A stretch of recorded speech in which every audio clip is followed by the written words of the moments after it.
لله والحمد لله والصلاة والسلام على نبينا محمد صلى الله عليه وعلى آله وصحبه وسلم. أما بعد إن شاء الله see the excuses from the brothers inshallah. عشان مرة بينا زمان, some time has passed us, alhamdulillah, some weeks. Make all that things easy.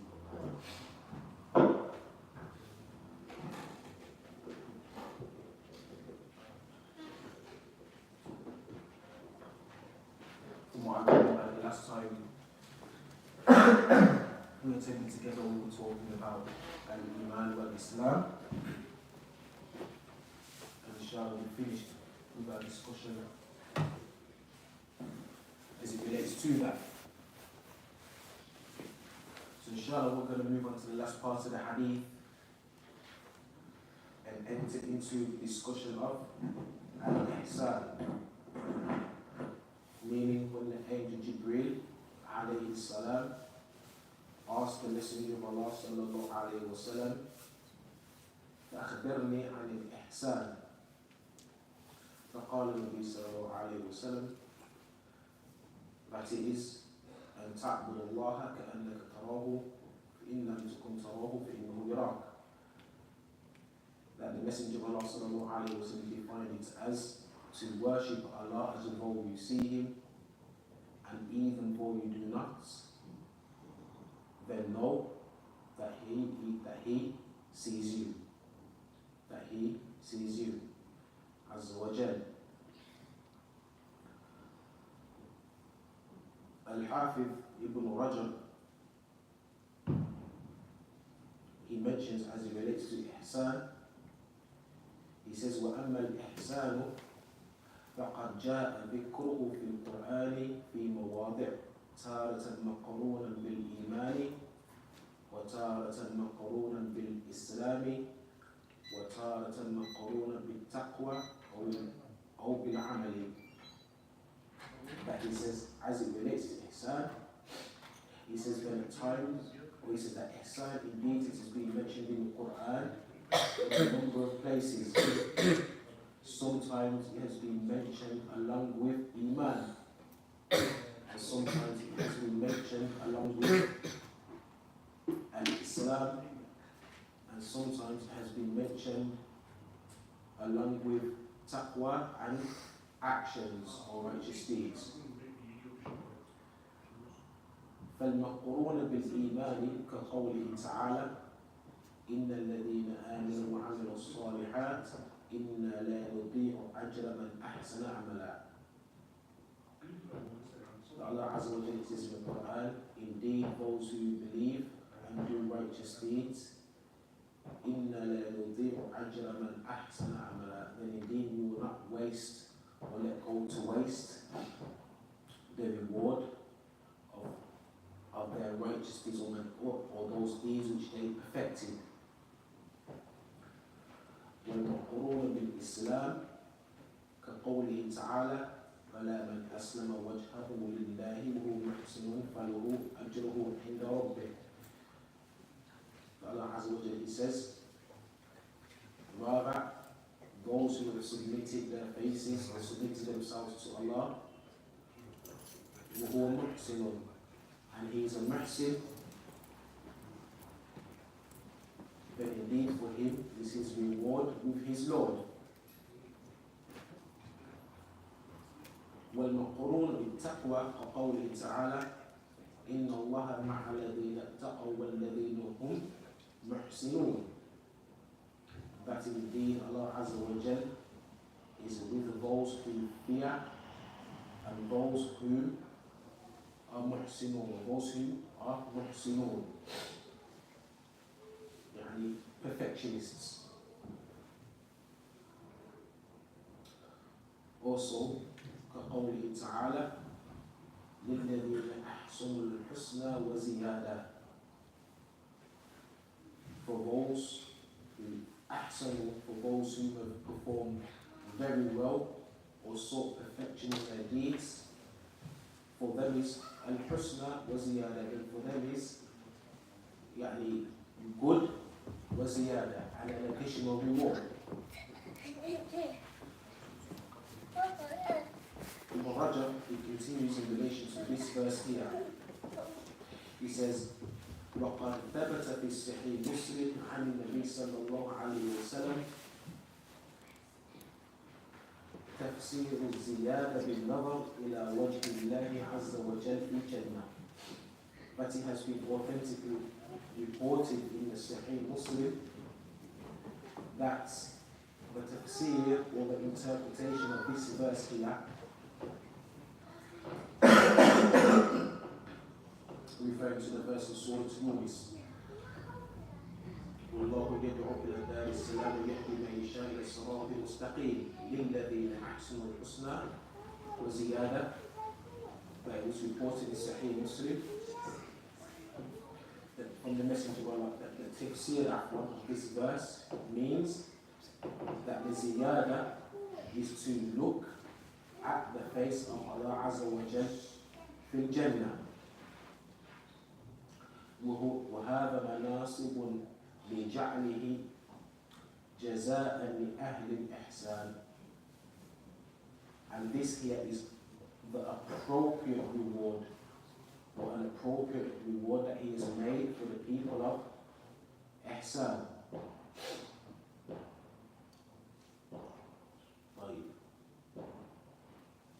Al-Hafidh Ibn Rajab here, he points towards al-Mas'ala, or asl from the usul of Ahl Sunnati wal Jama'ah,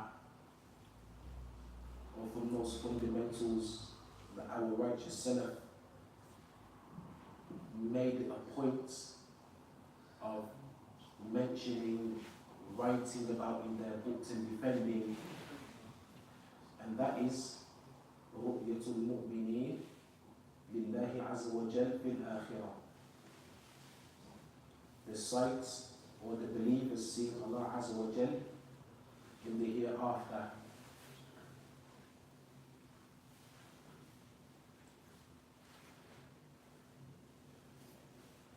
And some of our Salaf from in the Hadith that they made mention of this mas'ala in their books of Aqidah and their books of Usul. From those books, a popular book amongst Usul, Aqidah al-Raziyayn, the Aqidah of al-Raziyayn, where they said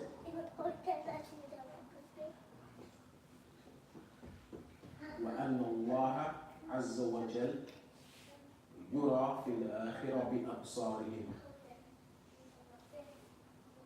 That Abu Zur'a wa Abu Hatim al-Razi, that Ibn Abi Hatim had reported from them, because when he was writing Aqidah al-Razi, he was narrating from Abu Zur'a wa Abu Hatim, their Aqidah. And he said that they said, meaning from the beliefs of the people of the Sunnah, that Allah Azza wa Jal will be seen in the hereafter by the believers bi absarihim. And then there's an important point in that ibara or that sentence which will give you an idea of how the Salaf used to write their books as it relates to Aqidah, that they never left any stone unturned, and they never left the affairs as it relates to Iman and the affairs as it relates to belief, that they never left any open doors, or they never left any places or spaces for anybody to make up an interpretation about that particular belief. So whilst we read that particular sentence, for example, that the believers will see their Lord in the hereafter with their eyes, sometimes we may read that ibara and that sentence casually, but when you analyze what they actually said, that they didn't just suffice by saying that the believers will see their Lord in the hereafter and start. They said bi absarihim, And this here was a message that they would see their Lord with their eyes. And this here was a message for the people of the Sunnah that them seeing Allah Azza wa Jal in the hereafter will be real and it will be literal, that we will actually see Rabbana Azza wa Jal with our eyes. And the expression bi'absarihim was also a rebuttal of the Jahmiyyah and the Mu'tazila who denied the sight of Allah Azza wa Jal in the hereafter. Who deny the sight of Allah Azza wa Jal in the hereafter. And then the source in that regard are plentiful from them. Is that which Al-Hafiz Ibn Rajab he mentioned here. And also from the Sunnah of the Messenger of Allah sallallahu alayhi wa sallam, the hadith in that regard are also present. The hadith of Abu Sa'id al-Khudri, the hadith of Zayd ibn Aslam, the hadith of Zayd ibn Aslam,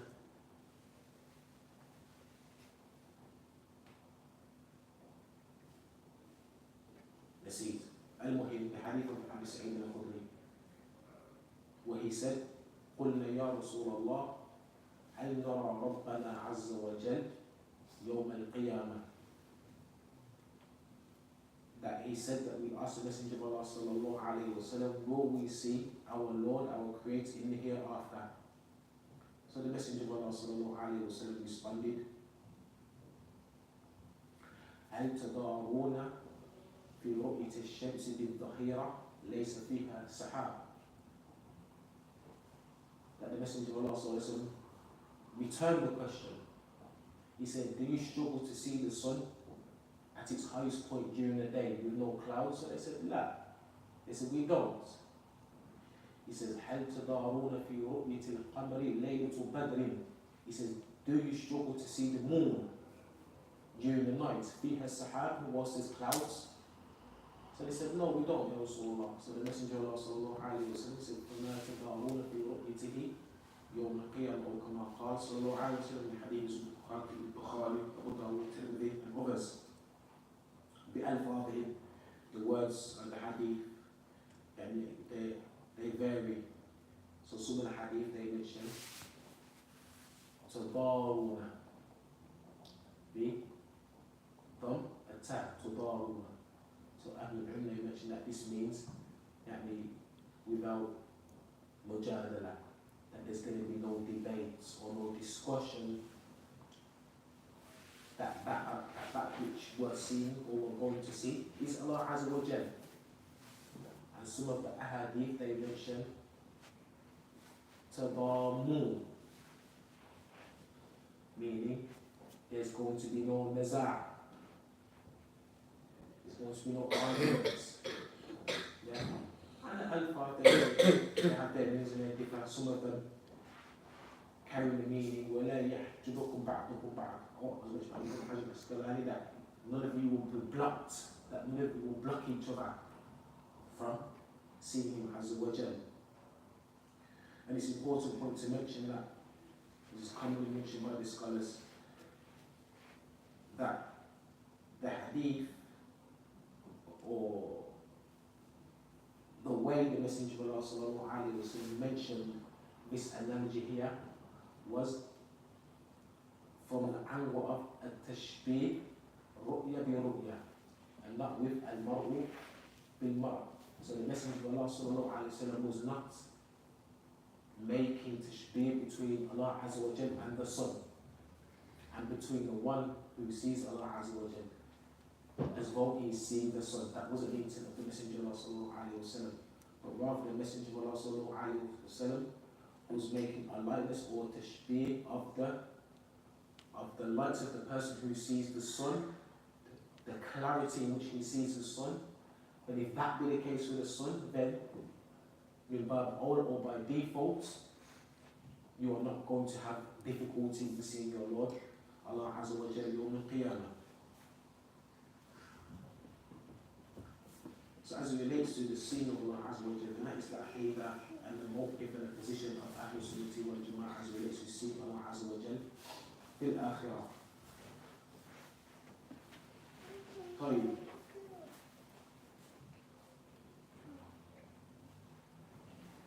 We mentioned that from the reasons why the Imam of the Salaf made it a point of discussing this mas'ala of seeing Allah Azza wa Jal. We mentioned that from the reasons was as a rebuttal to Ahlul Ahwa and Ahlul Bid'ah as relates to this mas'ala from the Masail. And it is a common practice that you will find when you read the books of Aqidah, that anywhere or where there's ever a discussion as it relates to Allah Azza wa Jal, His Dhat or His Sifat, then you will always find the people of desires raising their head in order to spread shubhat and doubts amongst the people. And this is important even nowadays now. It's very important to know what the position of the Muslim, the one that is upon the Sunnah of the Messenger of Allah sallallahu alayhi wa sallam, was upon. That is important that we must know these usul and know how they are understood.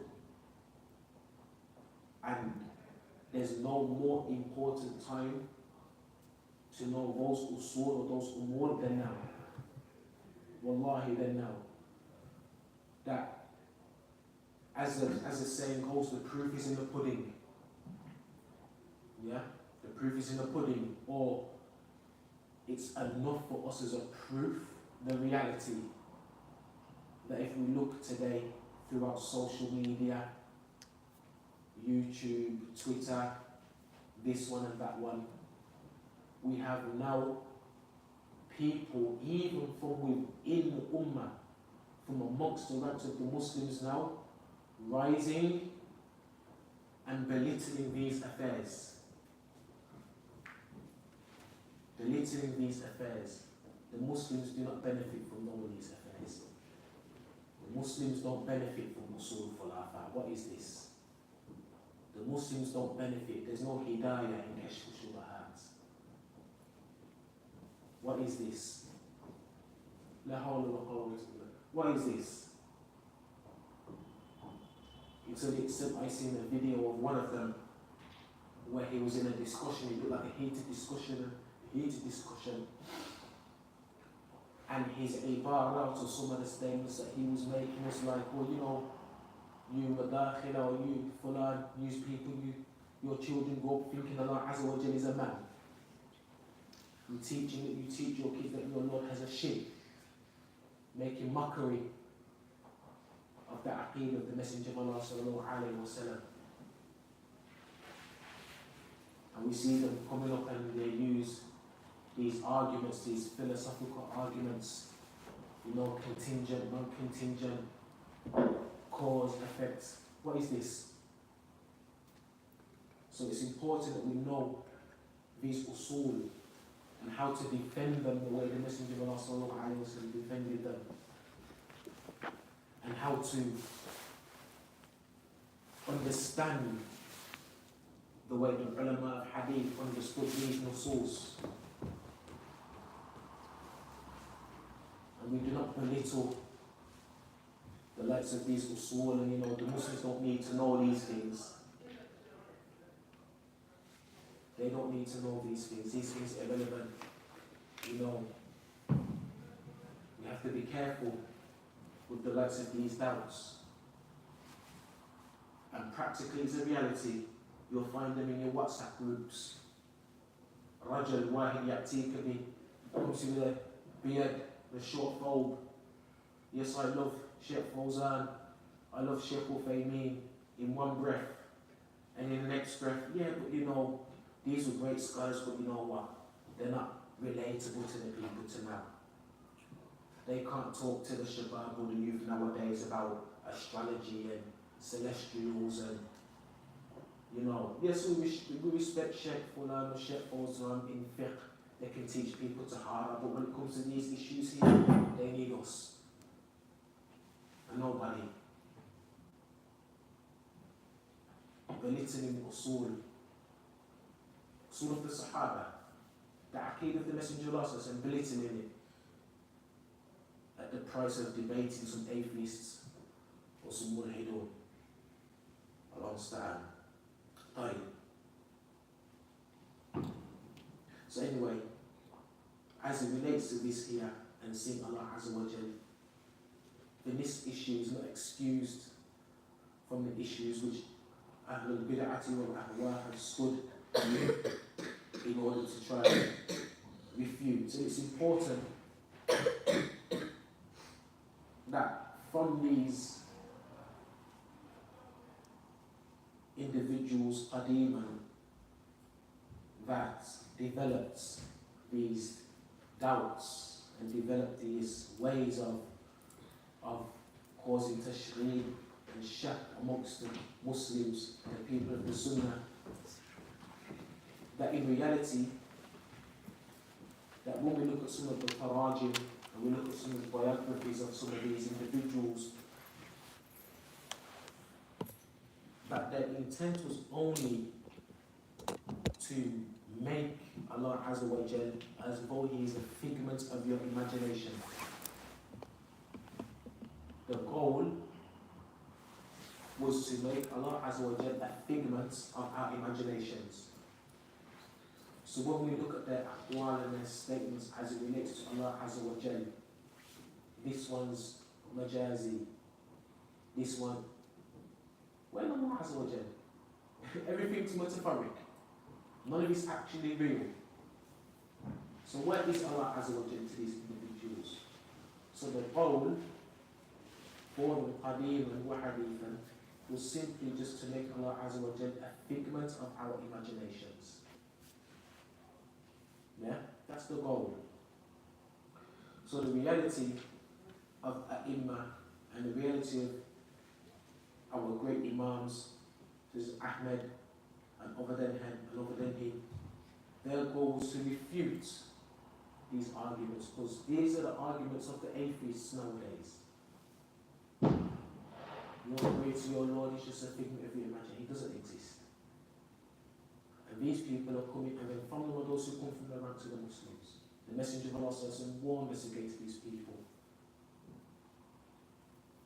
The Messenger of Allah never freed the Muslim Ummah from being ma'soom or free from these individuals rising and sticking their heads up and presenting these doubts to us. The Messenger of Allah sallallahu alayhi wa sallam, he said, سيكون في آخر الزمان كذابون دجالون يأتيكم بالأحاديث ما لم تسمعوا أنتم ولا آباءكم.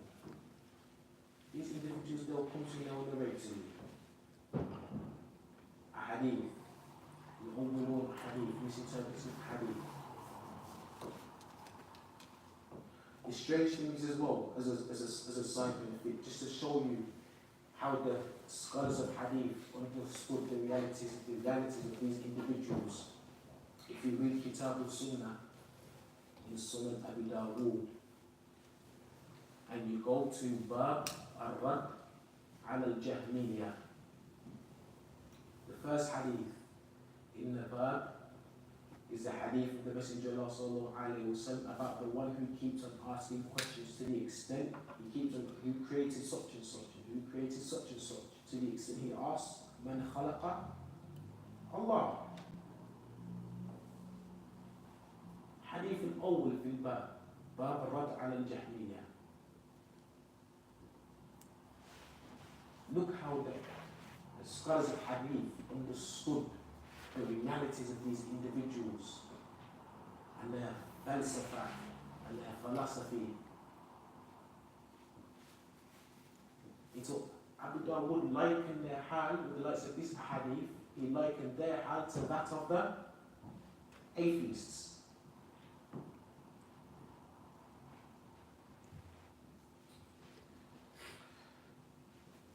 So as it relates to this particular foundation, when the Mu'tazila and the Jahmiyyah negates the ru'ya of Allah Azza wa Jal,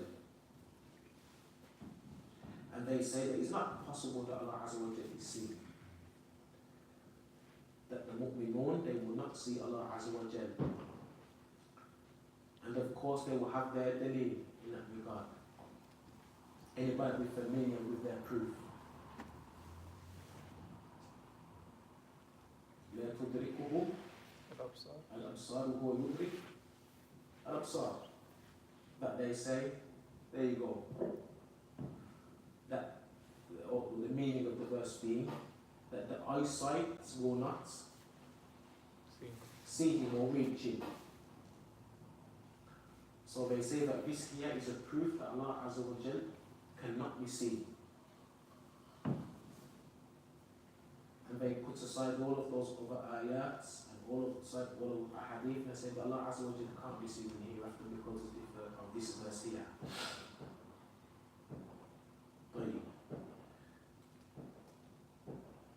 As it relates to this particular verse here,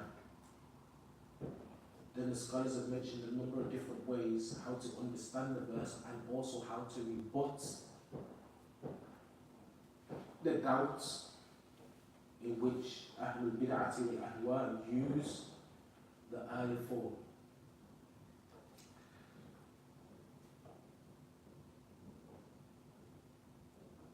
And Ahlul Ilm, they mentioned that as it relates to this verse here, that we say that the verse is not a proof for you, but rather the verse is a proof against you. Because within the verse itself is ithbat and affirmation of sight from a number of different ways. Al-Idrak or Ibsar wal Basar is not a characteristic which is lazim for idrak. Meaning it is not said that for you to tudriku shay'an that you have to have seen it. Yeah? So from some aspects, idrak, which means in translation comprehension, if you like. Comprehension, to comprehend something, to understand it. Yeah? That seeing something is not necessarily a prerequisite or a condition for you to comprehend that thing.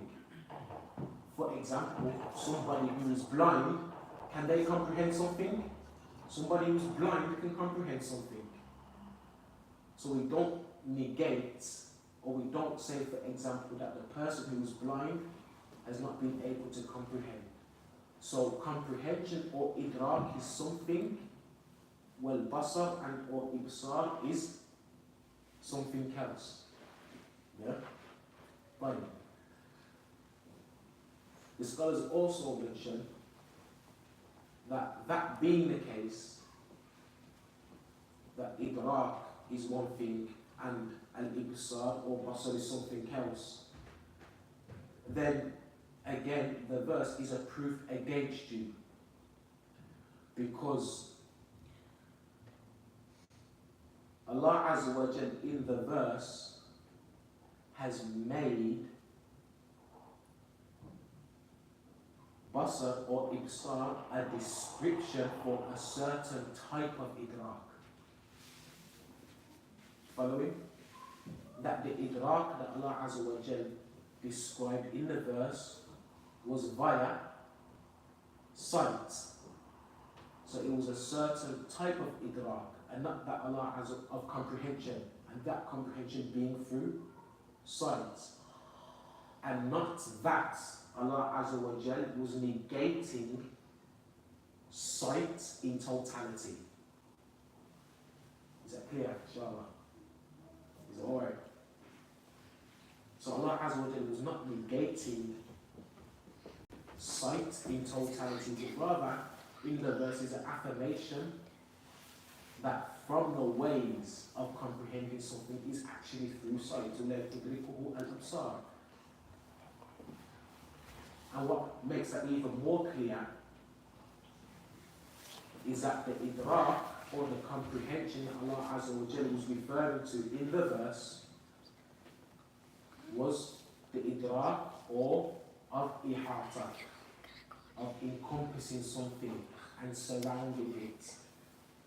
Meaning, when we say that idrak in the verse means ihata, or to encompass something, that which was being negated in the verse, وَلَا تُدْرِكُهُ الْأَبْصَارِ, was the ability to completely see Allah Azza wa Jal in His being. So the negation was a negation of ihatatul basar, that somebody completely sees Allah Azza wa Jal in His completeness through His sight. And not that Allah Azza wa Jal was negating that He could be seen. And also, is that clear, inshallah? Yeah? So the reality of the verse, Allah Azza wa Jal was negating Him being seen in completion. Yeah? Or being encompassed by somebody's sight.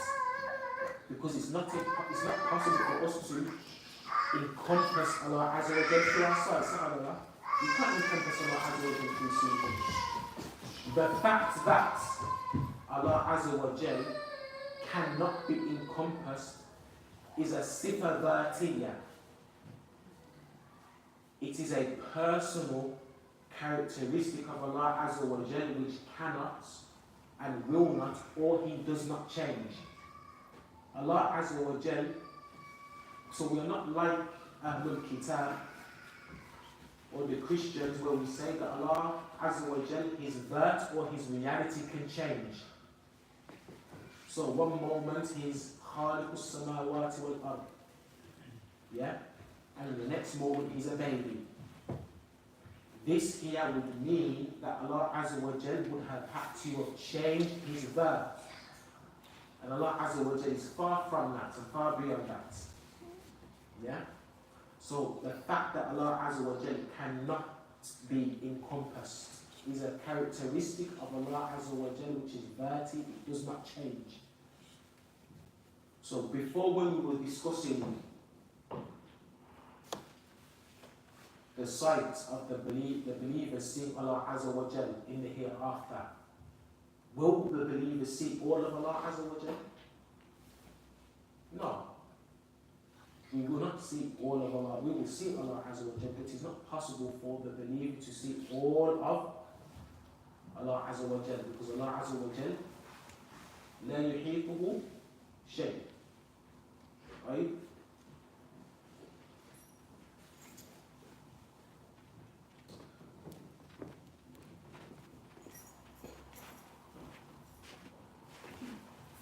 Thirdly, in response to the use of the verse,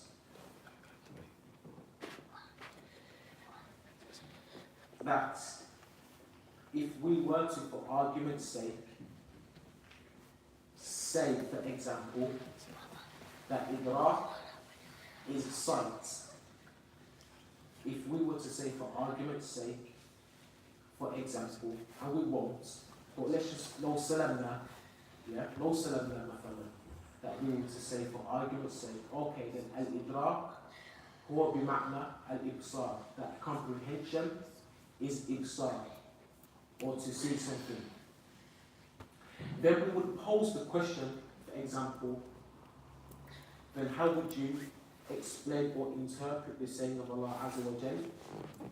وَلَمَّا تَرَى الْجَمْعَانِ قَالَ أَصْحَابُ مُوسَى لَمُدْرَكُونَ. That when the people of Musa, when they were being followed and chased and so on by Fir'aun and his Junud, and they seen them, they said, Inna lamudrakun. Then our question would be to them, how would you interpret mudrakun in this verse?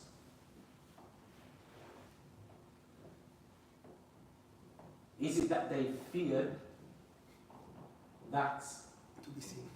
they were seen, or is it that they were that because they've already been seen, they've escaped? خلاص. راهم من زمان. خلاص. So they're not going to fear being seen again. Or is it that they feared being surrounded? So when they present their doubts as it relates to this particular verse, we would like to know, how would you interpret mudrakun in this verse? Taba'an, they're not going to say that they feared being seen. Yeah? That being the case, if you or they accept now that mudrakun in the verse means ihata, then we would like to know on what basis or with what qawaid or other nusus that you came to the conclusion that idrak automatically or all of a sudden means something, it means different to mudrakun in the other verse. You say that mudrakun means ihata here, but it means sight here. How did you come to that conclusion? With what tools? Yeah? With what tools? Fine.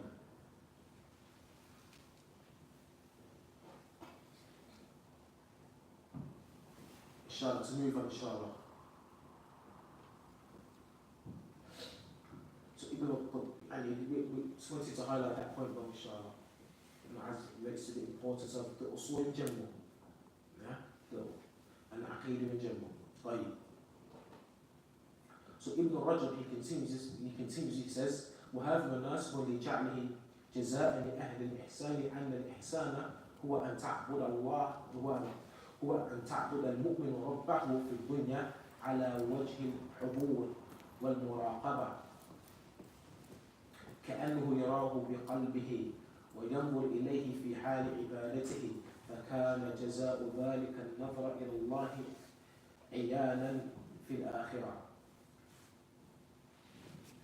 So Ibn Rajab, he says, and that this ihsan, it is that the believer worships Allah in the dunya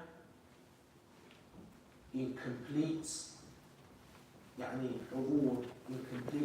completely in the moment and present with Allah and presence and complete awareness whilst he's worshipping Allah Azza wa Jal, as though he sees him truly with his heart. وَيَنْظُرِ إِلَيْهِ فِي حَالٍ, and as though he's seeing Allah Azza wa Jal and looking at him during the ibadah. فَكَانَ جَزَاءُ ذَلِكَ النَّظْرَ إِلَى اللَّهِ. So he says, so whilst the abd is worshipping Allah Azza wa Jal in that particular hal, then it is befitting that his reward for that is seeing Allah Azza wa Jal in the hereafter. He worships Allah Azza wa Jal as though he sees him in the dunya, and if he is able to do that, then he will be rewarded with literally doing that in the hereafter.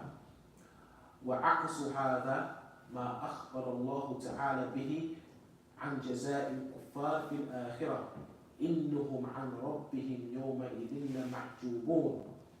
And the opposite of that is that which Allah Azza wa Jal has informed us as it relates to the recompense and the reward of the disbelievers in the hereafter. That he says that indeed from their Lord on that day they will be covered or prevented from seeing him. وَجَعَلَ ذَلِكَ جَزَاءً لِحَالِهِمْ فِي الدُّنْيَا وَهُوَ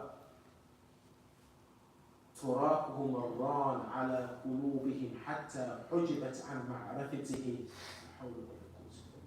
ومراقبته في الدنيا فكان جزاؤهم على ذلك أن حجبوا عن رؤيته في الآخرة. That Allah Azza wa Jalla says in the Quran that indeed from their Lord they will be veiled on that day and will not be able to see him.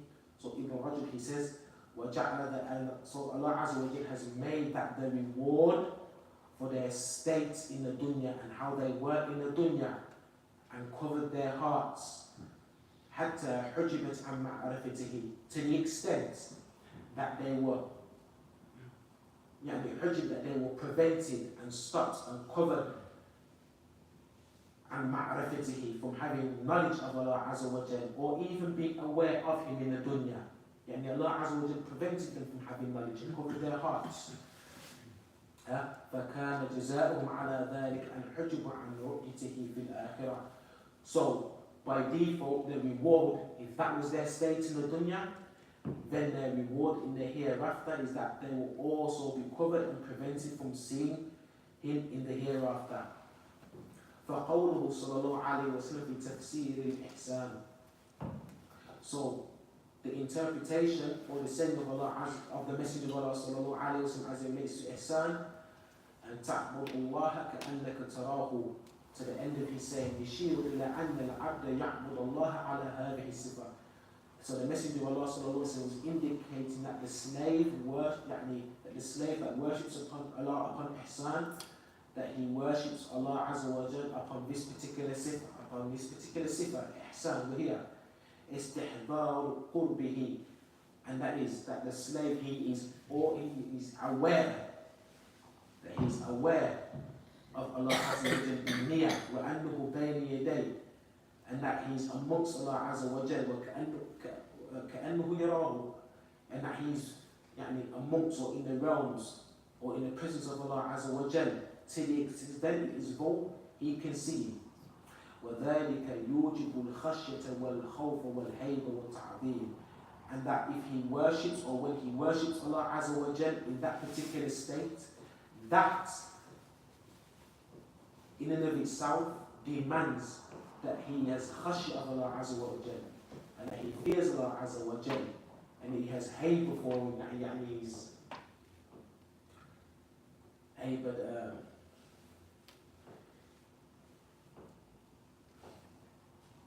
glorified, no? hayba? Yeah, ta'zim, he glorifies him. Respecting. And he's respectful of his presence, and he's respectful of his presence. كما جاء في رواية أبي هريرة أن تخشى الله كأنك تراه, as came in the version of Abu Hurairah, which is reported in Bukhari, that he fears Allah as though he sees him. ويوجب أيضا النصح في العبادة, and that when the slave truly worships Allah Azza wa Jal upon ihsan, that would mean that he is worshipping Allah Azza wa Jal, being genuine and sincere in his ibadah, and exerting his efforts to his full extent in beautifying his ibadah and perfecting his ibadah, في تحسينها وإتمامها وإكمالها, and perfecting his ibadah for Allah Azza wa Jal. وقد وصى النبي صلى الله عليه وسلم جماعة من أصحابه بهذه الوصية, and that the Messenger of Allah صلى الله عليه وسلم had also advised a jama'ah, and a large group of his Sahaba, to worship Allah Azza wa Jal in this state.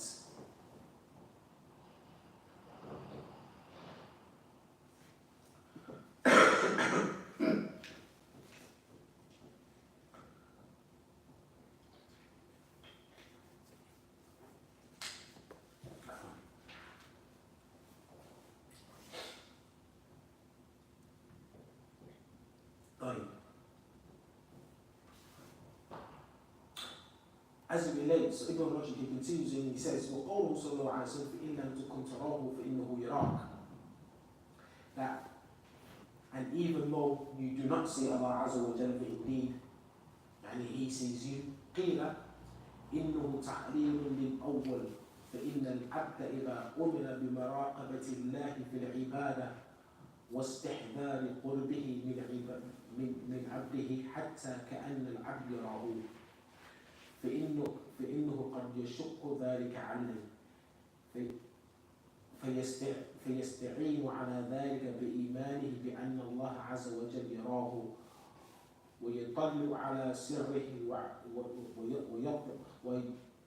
ويطلع على سره وعلانيته وباطنه وظاهره.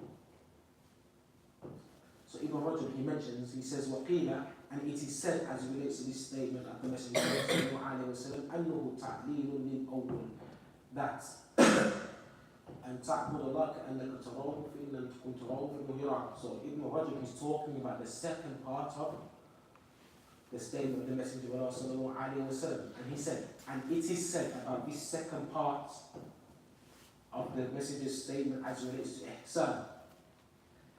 He says, and some of them have said that it is a reason, or it is the reason for the first part of the statement. That it is the reason or the illah for the first part of the statement. So he elaborates, فَإِنَّ الْعَبْدِ. So he says, for indeed, the servant, إِذَا أُمِرَ, when he is commanded with being aware of Allah Azza wa Jal, and being and being conscious of his presence, حتى كأن العبد يراه, to the extent that the slave, he worships Allah Azza wa Jal as though he sees him. Then he said, فإنه قد يشق ذلك على عبده. Then he said, then indeed this presence of mind, or this presence of being for the abd, that he has to have istihdar, maraqab, and so on for Allah Azza wa Jal, that in and of itself, for the slave and for the servant, could be difficult for him to do that.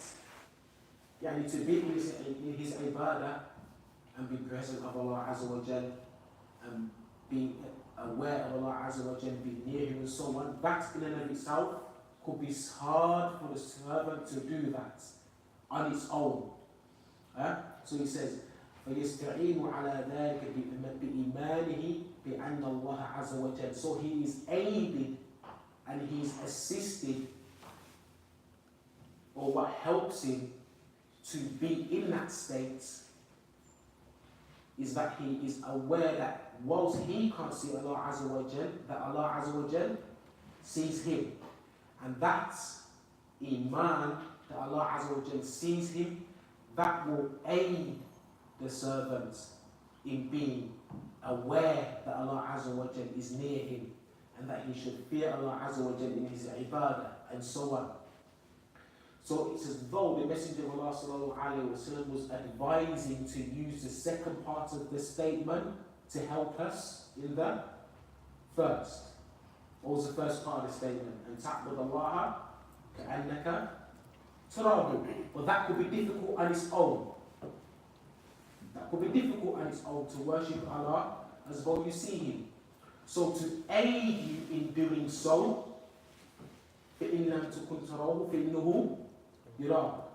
So to aid you in doing the first, to worship Allah as though you see him, is you being mindful that Allah Azza wa Jal sees you. So that's one tafsir, or one interpretation that the scholars have given for the statement. وَقِيلَ, but afwan.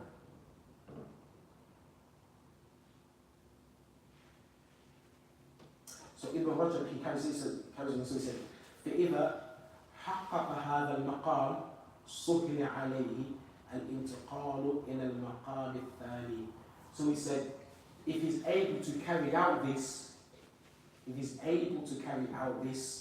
then it will be easy for him to move on to the second stage, which is to worship Allah Azza wa Jal as though he sees him. If he's mindful that Allah Azza wa Jal sees him whilst performing that ibadah, that will also help him with the second stage, and that is to worship Allah as though he sees him. طيب. وقيل بل هو إشارة إلى أن من شق عليه أن يعبد الله كأنه يراه فليعبد الله على أن الله يراه ويطلع عليه فليستحي من نظره إليك كما قال بعض العارفين اتق الله أن يكون أهون الناظرين إليك. وقال بعضهم خف الله على قدر قدرته عليك.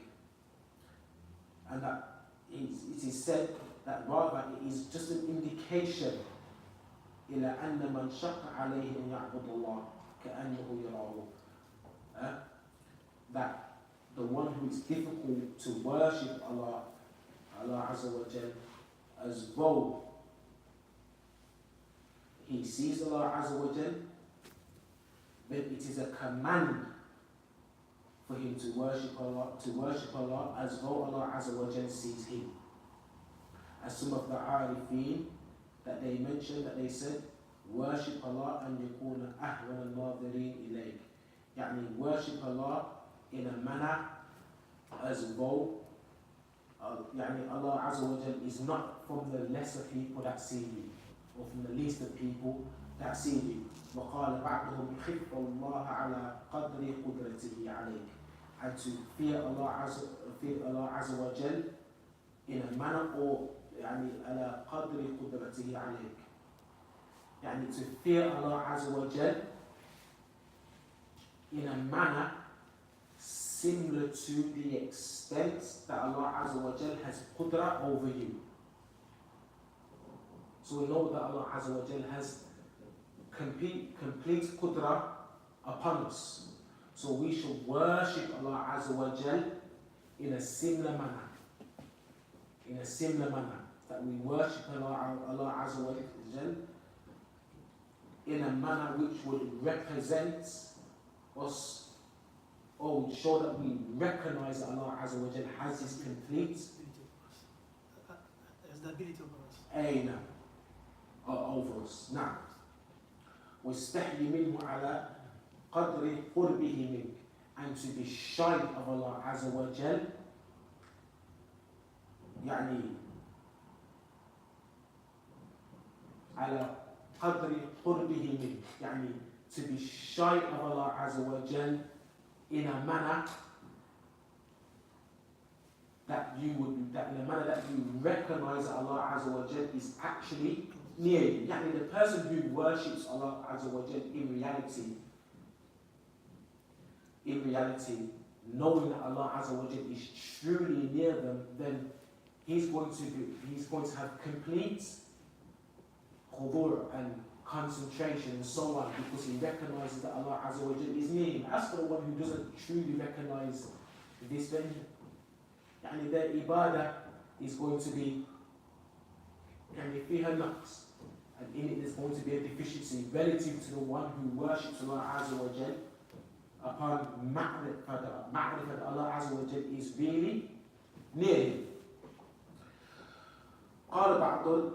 قال بعضهم من السلف من عمل لله على المشاهدة فهو عارف، ومن عمل على مشاهدة الله إياه فهو مخلص، فأشارت إلى المقامين اللذين تقدم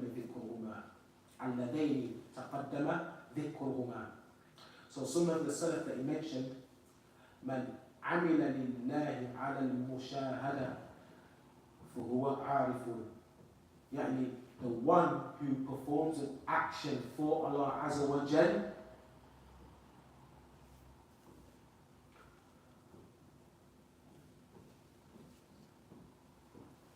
على المشاهدة, whoever performs an action knowing that Allah is watching,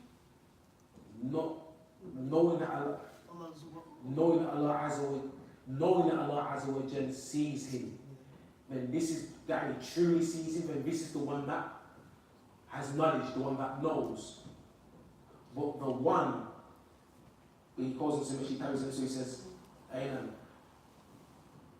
وَمَنْ عَمِلَ عَلَى مَشَاهِدَةِ اللَّهِ إِيَّهُ مُخْلِصٌ. And the one who knows that Allah Azza wa Jal sees him, then he's the one that is sincere.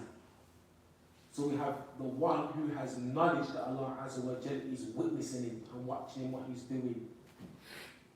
Yeah?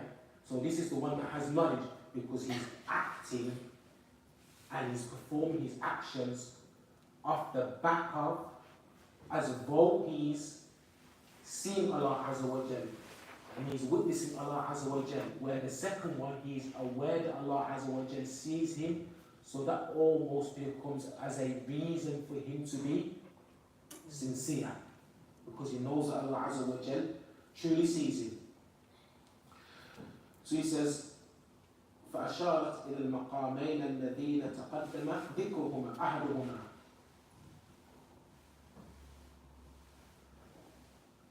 أحدهما مقام الإخلاص، وهو أن يعمل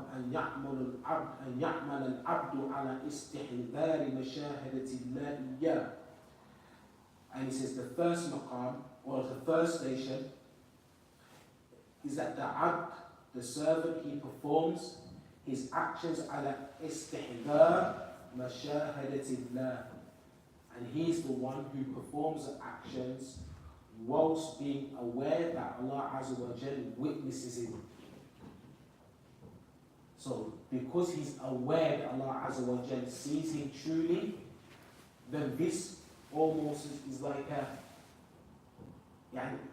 force for the slave or the servant to be sincere. The one who knows that Allah Azza wa Jal sees him. In reality, he's not going to be performing his actions for somebody else in reality. Yeah? Because he knows that Allah Azza wa Jal is alimun bi dhati sudur.